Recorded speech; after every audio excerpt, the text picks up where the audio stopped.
Hello there.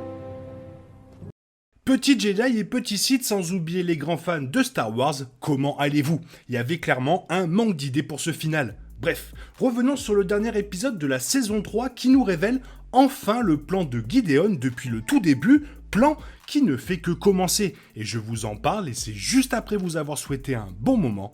Let's go.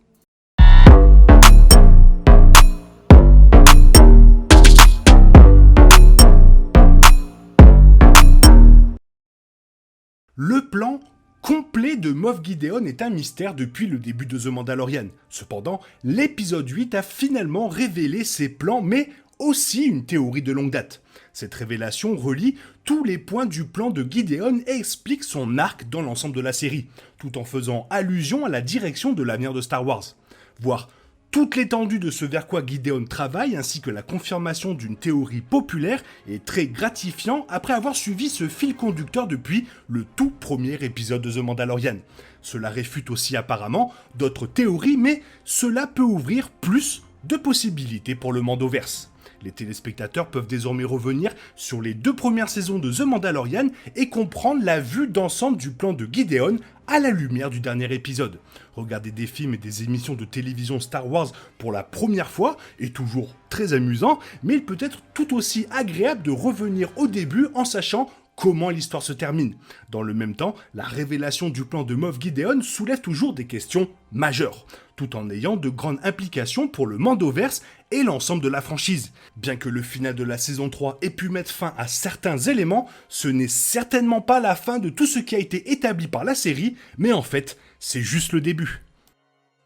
Le final de la saison 3 a donc révélé que Moff Gideon crée des clones de lui-même et qu'il voulait que le sang de Grogu les rende sensibles à la force. Cela avait longtemps été spéculé en raison des capacités uniques de la force de Grogu et Gideon lui-même y avait fait allusion dans l'épisode 7 lorsqu'il parlait de combiner les meilleurs aspects des Mandaloriens, des clones et des Jedi.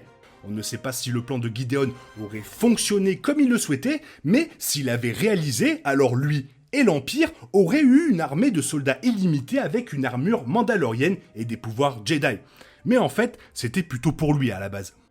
Le plan de Gideon a même une ressemblance frappante avec la légende de Tarre Vizsla, le premier Jedi mandalorien et créateur du sabre noir. Considérant le discours de Gideon sur la prise des meilleurs éléments de la société mandalorienne, c'est peut-être là qu'il a eu l'idée d'utiliser la légende du plus grand héros de Mandalore contre eux.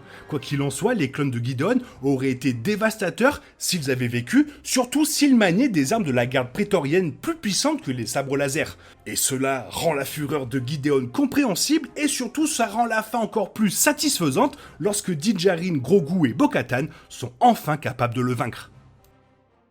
Avec des enjeux aussi élevés en ce qui concerne les clones de Gideon et la Force, il est logique qu'ils aient dû être détruits si rapidement. Leur défaite est plus plausible s'ils sont détruits avant même de prendre leur premier souffle, laissant Gideon au centre de la bataille finale de l'épisode. Puisque la fin a également conclu la rivalité entre Gideon et les Mandaloriens, il est logique que ces clones meurent également, car Star Wars a déjà une histoire de personnages qui reviennent grâce au clonage. Cependant, bien que les clones de Gideon n'aient peut-être pas eu la chance de faire leurs preuves, leur existence ouvre la porte à de plus grandes choses à venir.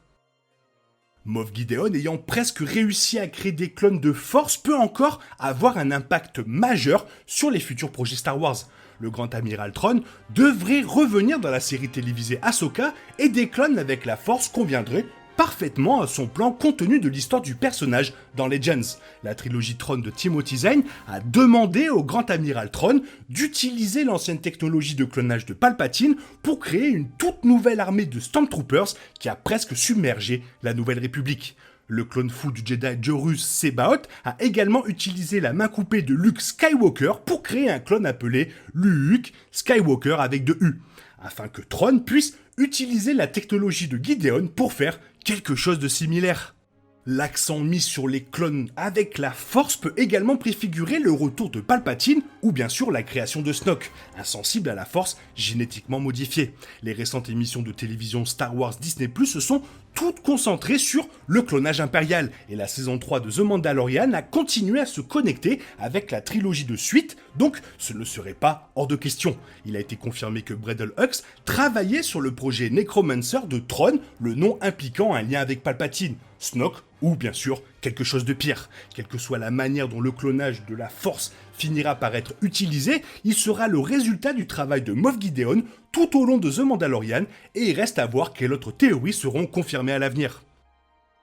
Et donc, finalement, les recherches sur le clonage de Moff Gideon n'avaient rien à voir avec les clones de Snoke. Au lieu de cela, Gideon cultivait des clones de lui-même sensibles à la Force. Selon Gideon, il reproduisait les meilleures parties de lui-même et les combinait avec la Force, car Gideon se considérait comme le soldat parfait, et la seule amélioration dont il avait besoin, c'était la Force. Tous les clones de la base de Gideon étaient des clones de Gideon. Il n'avait aucune trace de quoi que ce soit lié à Snoke ou à Palpatine. Depuis que la série a commencé, elle a montré l'intérêt de Gideon pour Grogu. Plusieurs théories ont tenté d'expliquer quel était l'objectif de Gideon. Après la saison 2 de The Mandalorian, il était devenu clair que Moff Gideon voulait utiliser le sang de Grogu pour expérimenter sur les midi-chloriens et la Force elle-même. Auparavant, Star Wars The Rise of Skywalker avait révélé que Snoke n'était qu'un clone utilisé par Palpatine. Étant donné comment The Mandalorian se déroule avant les suites de Star Wars, une conclusion logique était que les recherches de Gideon étaient liées à la création de Snoke. Alors que Grogu était en fait la clé pour Moff Gideon pour créer des clones sensibles à la Force, les plans de Gideon n'avaient en fait rien à voir avec la création de Snoke. Cependant, The Rise of Skywalker a confirmé que les clones pouvaient être sensibles à la Force, ce qui était un ajout majeur au canon de Disney Star Wars. La dernière entrée dans les suites de Star Wars a également révélé que Palpatine a fait Snoke, bien que le film n'explique jamais comment il a fait. Star Wars a comblé les lacunes concernant le retour de Palpatine depuis la sortie de The Rise of Skywalker, mais peu de choses ont été révélées sur la création de Snoke. Star Wars The Bad Batch plonge actuellement dans la façon dont l'Empire a poursuivi les recherches sur le clonage des habitants de Kamino. Cependant, il n'y a pas encore de lien solide et direct entre les événements de The Bad Batch et la création de Snoke. Quel que soit l'objectif final de Gideon, le méchant a réussi à créer des clones sensibles à la Force. Si Moff Gideon, membre du Conseil impérial noir, avait accès à la technologie nécessaire pour expérimenter sur des clones sensibles à la Force, en sachant qu'il était en dessous des autres, alors le cercle restreint de Palpatine en avait certainement aussi. Que le projet Necromancer soit lié au retour de Palpatine dans The Rise of Skywalker reste à confirmer, mais Darth Sidious aurait certainement les connaissances et l'équipement nécessaires pour créer des clones sensibles à la Force. Moff Gideon a perdu dans le final de la saison 3, mais tout ce qui reste de ses recherches peut encore conduire à la création de Snoke. Et donc, si on part du principe que le Conseil Noir impérial voudra continuer sur ses recherches, et comme il leur faut un être sensible à la Force, probablement pour créer Snoke, du coup, qu'est-ce qui va leur manquer ?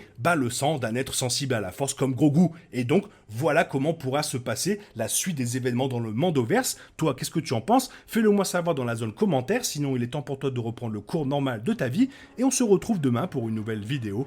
Bisous bisous, bye bye.